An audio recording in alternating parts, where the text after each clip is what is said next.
Savez-vous d'où vient le dicton que tous les chemins mènent à Rome? C'est une phrase connue dans différentes langues, y compris l'allemand, le français et bien sûr notre espagnol ou la langue que vous pouvez utiliser. Eh bien, pour comprendre ses origines, il faut tenir compte du fait que Rome a été la capitale du monde pendant de nombreux siècles. C'est le centre névralgique de tout ce qui se passe.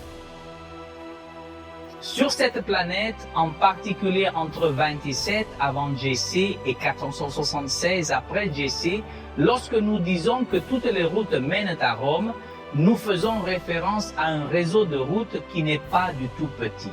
Les Romains ont créé un système de communication terrestre avec près de 400 orbites. Les provinces de la capitale sont à peine un peu plus de 70 000 kilomètres. Par curiosité, ils relient des points aussi loin que la Germanie et l'Afrique. C'est incroyable. Voilà pourquoi il y a cette phrase « Tous les chemins mènent à Rome ».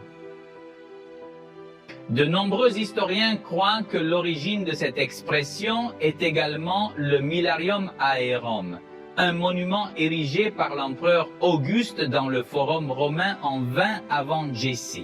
Cela marque le début de tous les chemins romains. Comme c'est intéressant, je ne suis pas sûr de venir aussi de pays que vous ne voyez pas. Sur n'importe quelle route, sur n'importe quel itinéraire de circulation, il y a un panneau qui marque la route menant à la capitale nationale. Lorsque les êtres humains ont été créés, le livre de Cristal 729 rapporte que Dieu a créé des êtres humains justes, mais ils ont cherché de nombreuses perversions, malheureusement, des moyens de communication ou de communication directe qui existent entre l'homme et Dieu. À cause du péché, à cause du mal, il est brisé, perdu et il y a une barrière de séparation entre Dieu et l'homme.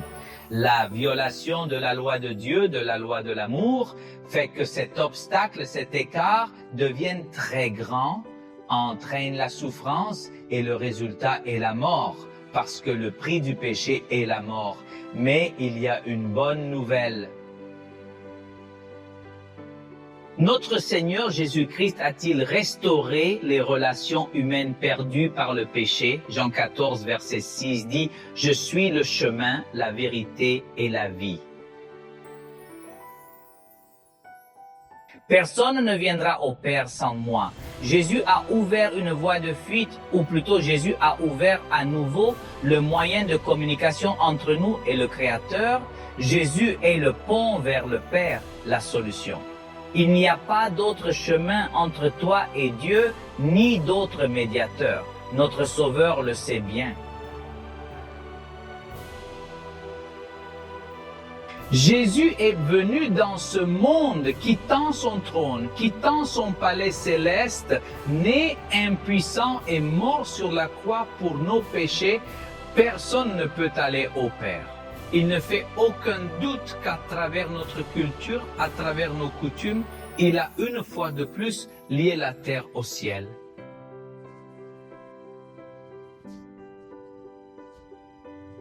Nous sommes habitués ou croyons que pour plaire à Dieu ou aller vers Dieu ou pour que Dieu nous entende, nous devons faire quelque chose, nous devons faire des sacrifices, nous agenouiller, faire ceci, faire cela, offrir des sacrifices, faire quelque chose. Mais, cher ami, ce n'est pas la réalité. Selon ce que nous avons lu dans Jean 14, est-ce que la Bible nous dit que le seul moyen pour toi et moi d'atteindre le Père céleste est par notre Seigneur Jésus-Christ, qui est mort sur la croix au calvaire à bras ouverts, afin que toi et moi puissions atteindre le ciel à nouveau? Dieu dit dans Actes chapitre 4 verset 12 que seulement en Jésus et dans le salut, il n'y a pas d'autre nom dans ce monde où nous, les êtres humains, pourrons être sauvés. Le sacrifice du Christ ouvre la voie du retour au ciel et je voudrais vous inviter Regardez Jésus sur la croix, regardez notre Sauveur mort sur la croix du calvaire pour toi et moi, portant nos péchés, écrasé par nos transgressions, puni par notre paix, afin que toi et moi puissions retourner au ciel et que nous puissions à nouveau avoir cette connexion, cher ami. La parole de Dieu nous rappelle dans Romains 3:24 que nous sommes librement justifiés par sa grâce, sa justification et son pardon. La Bible dit que nous sommes justifiés ou pardonnés sans raison. Nous n'avons rien à faire ou nous ne pouvons rien faire. Jésus nous a donné le pardon gratuit, pas bon marché, parce qu'il est mort sur la croix du calvaire. Il dit, venez à moi, vous qui êtes fatigués et chargés, et je vous donnerai du repos. Le salut ne peut être réalisé que par la foi en notre Seigneur et Sauveur Jésus-Christ. Il n'y a pas d'autre nom, pas d'autre médiateur, pas d'autre personnage entre Dieu et nous, pas seulement notre Seigneur Jésus-Christ. Nous n'avons plus besoin de l'obéissance complète du Christ. Il couvre nos péchés à notre place, afin que nous puissions relever la tête et entrer dans le trône de la grâce avec confiance. 1 Jean chapitre 2 verset 1 dit, « Mes enfants, je vous écris ces choses afin que vous ne péchiez pas. Et si quelqu'un a péché, nous avons un avocat avec le Père. »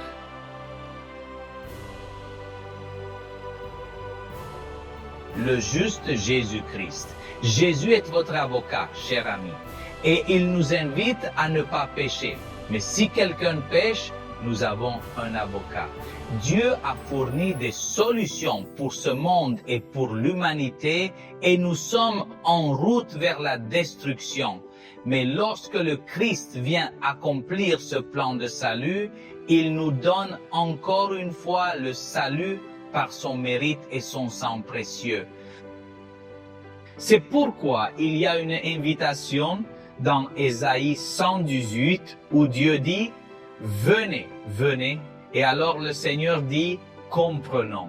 Il a dit que si tes péchés étaient comme des graines, ils deviendraient blancs, et s'ils étaient rouges comme un rouge foncé, ils deviendraient blancs. N'oubliez pas qu'il n'y a qu'un seul Dieu, qu'un seul médiateur entre Dieu et l'homme, Jésus-Christ, l'homme Jésus. C'est comme le GPS qui nous indique où aller.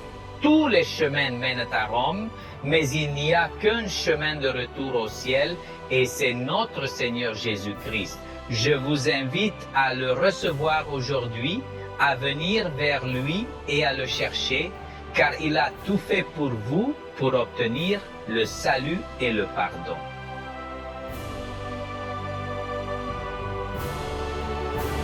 Que votre vie soit bénie par Dieu. Generate by AI.